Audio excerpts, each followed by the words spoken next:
سەنتەری رایەڵ شاندێکی باڵای کەلتوری وڵاتی ئەمریکا بانگهیشتی کوردستان دەکا بە مەبەستی بەشداریکردن لە ئاهەنگەکانی نەورۆز و سازدانی چەند کۆنسێرتێکی کۆڕاڵ لە شارەکانی ڕانیە و هەڵەبجە و سلێمانی و ئەنجامدانی چەندین دیدار و سەردان بۆ فراوانکردنی پەیوەندی ئاڵوگۆڕی کەلتوری لە نێوان هەرێمی کوردستان و تیمی ئاڵوگۆڕی کەلتوری وڵاتی ئەمریکا لە ویلایەتی منیسوتا. سەنتەری رایەڵ بۆ ئاڵوگۆڕی کەلتوری و چالاکی ڕۆشنبیری RCE هەڵدەستێت بە بانگهێشتکردنی شاندێکی باڵای کەلتوری لە تیپی سەدای ئاشتی شاری دۆڵوسی ئەمریکا بۆ هەرێمی کوردستان بۆ ئەنجامدانی چەندین دیدار و چاوپێکەوتن لە هەرێمی کوردستان بۆ فراوانکردنی پرۆگرامی ئاڵوگۆڕی کەلتوری،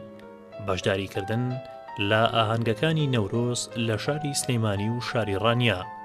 سازدانی چەند کۆنسێرتێکی کۆڕاڵ بەم شێوەیە: ڕانیە شەوی 17 سەی 2013 کاتژمێر 8 لە هۆڵی 5000، هەڵەبجە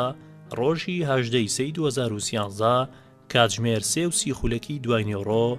لە هۆڵی مۆنمێنتی هەڵەبجە، سلێمانی ڕۆژی 19 سەی 2013 کاتژمێر 3:30 لە تەلاری هونەر. ئاشتی ئەو پەیامەی کە هەمومان کۆ دەکاتەوە.